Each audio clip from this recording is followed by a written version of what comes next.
नमस्कार मित्रों। आज मैं विकास वर्धन आप लोगों के समक्ष एक परवाइली स्वामी की कहानी लेकर आया।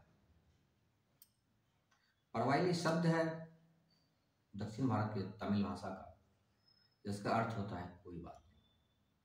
परवाइली शब्द का अर्थ होता है कोई बात नहीं। उत्तर भारत के एक संत हुआ करते थे, एकनाथ। वह घूमते घूमते दक्षिण भारत चले गए। अब वहां पे जाकर कोई भाषा तो उन्हें आती नहीं थी, तो वहां पे एक शब्द उन्होंने सीख लिया, परवाइल। सोचिए इसी से काम चल जाएगा। परवाइल का अर्थ होता है कोई बात नहीं, जैसा कि मैंने आपको बताया। वहां पे गए, एक गांव के किनारे जहां से गांव आरंभ होता था, वहां पे एक पेड़ के पास रात्रि को वहीं रुकते थे। दिन भर भिक्षा मांगना और रात को वहीं पे रुकना। लोग उनके पास आते थे, उनसे अपनी मन्नतें मांगते थे, कहते थे कि ये चीज हो जाए बाबा, ये चीज हो जाए। वो कुछ समझते तो थे नहीं, कोई कुछ भी बोले वो कहते थे परवाइल। वो कहते थे परवाइल, और हो जाता था उसका काम। कोई भी व्यक्ति आए व्यवसाय के लिए, कोई भी व्यक्ति आए कि मुझे संतान चाहिए, कोई भी व्यक्ति आए कि मेरी बेटी की शादी नहीं हो रही है, जो भी मन्नतें मांग ले करके आता था कोई उनके पास, वह एक ही बात कहते थे परवाइल। कहते थे परवाइल, और काम उसका हो जाता था। अब इस तरह से वो परवाइली के नाम से ही वो विख्यात हो गए। सब लोग परवाइली बाबा करके जो भी होता था लोग परवाइली के पास आते थे, इस प्रकार से कहते थे। तभी एक बार की घटना है। उस गांव में एक कुंवारी स्त्री गर्भवती हो गई। उसके बाद 9 महीने बाद उसने एक बच्चे को जन्म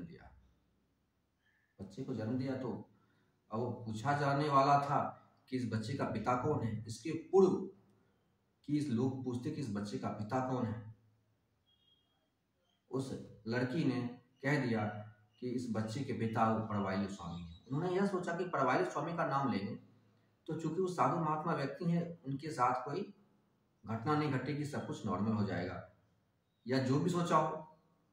उसने परवाइली स्वामी का नाम ले लिया कि इसके पिता परवाइली स्वामी हैं। अब इतने दिनों का जो सम्मान परवाइली स्वामी का था, सब लोग उनको मारने के लिए पहुंच गए। जो इतने दिन से लोग सम्मान कर रहे थे, जैसे ही पता चला कि परवाइली स्वामी से इस लड़के का जन्म हुआ है, उस परवाइली स्वामी को मारने के लिए वही लोग जो रोज पूजा करते थे, वही परवाइली स्वामी को मारने के लिए पहुंच गए। लोग गालियां दे रहे थे। परवाइली स्वामी को तो भाषा समझ में आती नहीं थी।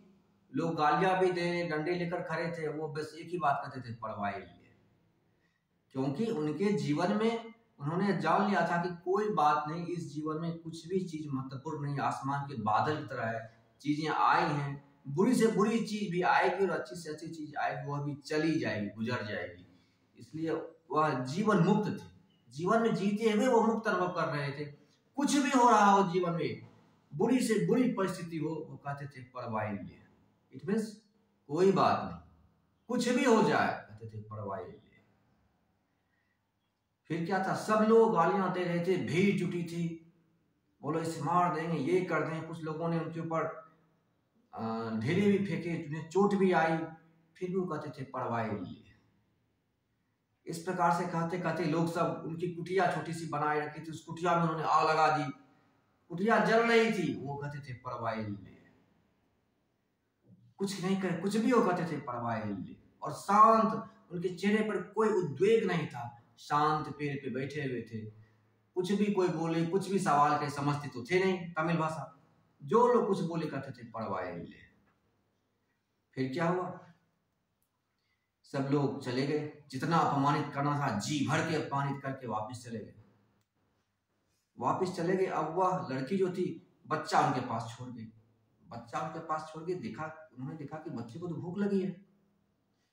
तो फिर वो भाषा किसी तरह से, थोड़ी बहुत भाषा किसी से पूछकर समझकर गए और उस स्त्री को जाकर कहा कि इस बच्चे का क्या दोष है, इसे तो दूध पिला दो। इस बच्चे का क्या दोष है, इस बच्चे को दूध पिला दो। बच्चा रो रहा है, भूखा है, मर जाएगा, इसका क्या दोष है। तब वो स्त्री माफी मांगने लगी, बोली हमसे गलती हो गई, मुझे लगा कि मैं आपका नाम कहूंगी तो लोग कुछ नहीं हो पाएगा, लेकिन मेरे कारण से आपको बहुत अपमान सहना पड़ा, ये वो बहुत सारी बातें हुई। तो फिर जो पास में कोई व्यक्ति था वो छुप कर सुन रहा था वो सारी बात, वह सुन लिया। तब फिर ये बात गांव में धीरे धीरे फैली, अरे यह तो उस लड़के का बच्चा है, यह तो उनका था नहीं, हम लोगों से गलती हो गई, हमने परवाली स्वामी को इतना कह दिया। और परवाली स्वामी ने कुछ कहा ही नहीं, हम उनको गालियां देते रहे, हम उनकी कुटिया में आग लगाते रहे, वह सिर्फ कहते रहे परवाली। सब लोग बहुत शर्मिंदा हुए, बहुत आहत हुए कि बिना समझे हम लोगों ने बहुत ही बड़ा गलत निर्णय ले लिया। फिर उसके बाद परवाली स्वामी के पास पहुंचे, उससे माफी मांगी, फिर भी उन्हें कोई फर्क नहीं, उन्हें कोई आह्लाद नहीं। अमूमन हमें यह होता है कि जीवन में हमसे कोई गलती, कोई व्यक्ति हमारे साथ दुर्व्यवहार करता है, वो हमें माफी मांगता है तो हमें खुशी होती है, लेकिन उन्हें उनके माफी से भी कोई खुशी नहीं थी। तब भी वो कहते थे परवाइल, माफी भी मांगे तो भी वो कहते थे परवाइल।